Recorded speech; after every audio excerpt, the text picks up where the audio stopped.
श्री राम जय राम जय जय राम। श्री राम जय राम जय जय राम। श्री राम जय राम जय जय राम।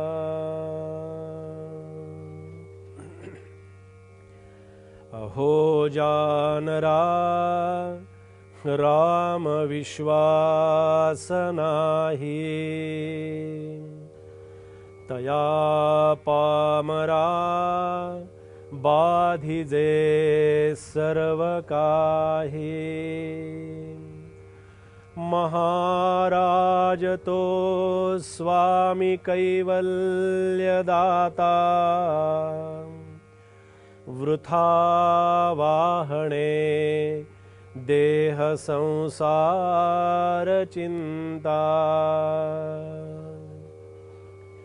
जय जय रघुवीर समर्थ।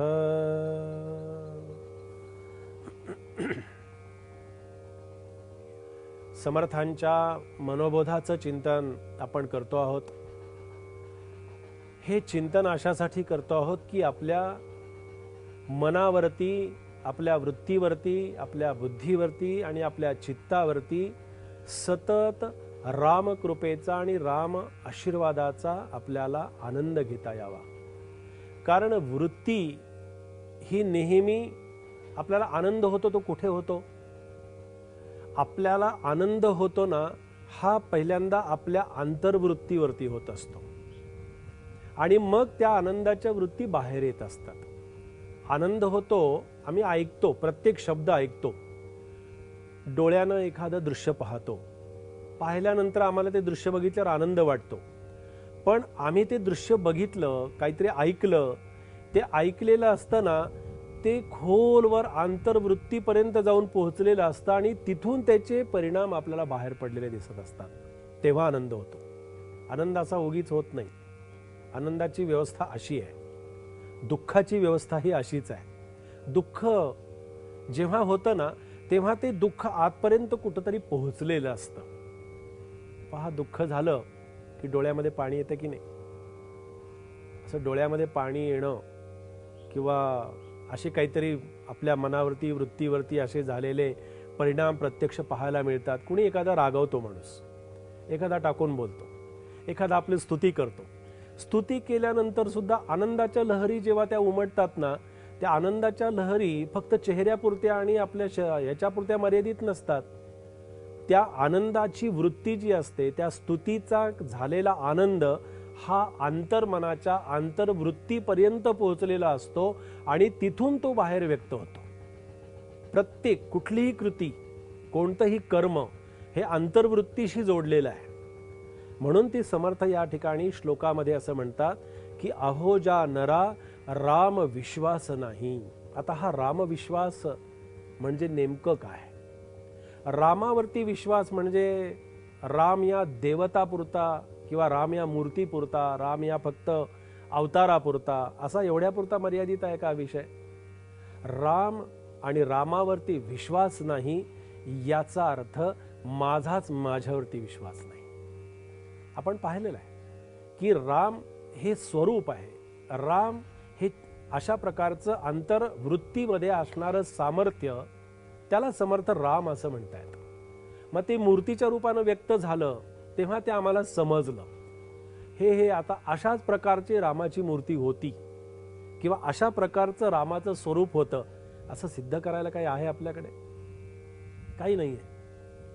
असा रामाचा त्या काळातला त्यांचा बालपणीचा असेल किंवा आत्ता आपण रामाची मूर्ती आपल्यासमोर ठेवतो, आपल्याला आवडते, पण ही अशीच्या अशी रामाची मूर्ती होती म्हणजे मूर्ती आहे म्हणजे असेच राम होते, आपल्या मनाची कल्पना आहे। राम अवतार केव्हा होऊन गेला? भगवान गोपाल कृष्ण। आता भगवान गोपाल कृष्णाच्या कल्पनेनं भगवान गोपाल कृष्ण पण रंगवलेला आहे, पण भगवान गोपाल कृष्ण हे असेच्या असेच होते अशा प्रकारचा आधार जर शोधायला गेलो तर आपल्याला कुठे सापडत नाही। त्याचं कारण असं की आपण त्या स्वरूपावरती विश्वास ठेवलेला आहे, त्या प्रतिमेवरती विश्वास ठेवलेला आहे, त्या अवतारावरती विश्वास ठेवलेला आहे की हे गोपालकृष्णाची मूर्ती आमचा विश्वास आहे, ही राममूर्ती आहे आमचा विश्वास आहे.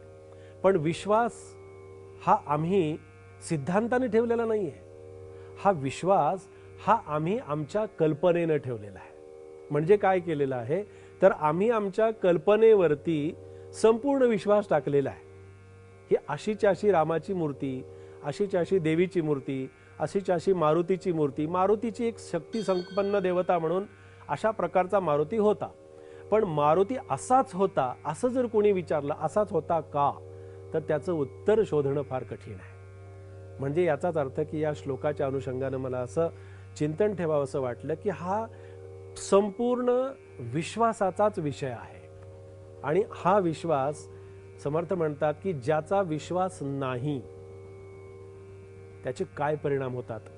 अहो ज्या नरा राम विश्वास नाही, ज्या नराला, ज्या माणसाला, ज्या व्यक्तीला रामावरती विश्वास नसेल, म्हणजे स्वतःच्या शक्तीवरती, स्वतःच्या सामर्थ्यावरती आणि स्वतःच्या कर्तृत्वावरती, आपलं स्वतःचं कर्तृत्व म्हणजेच रामाचं स्वरूप.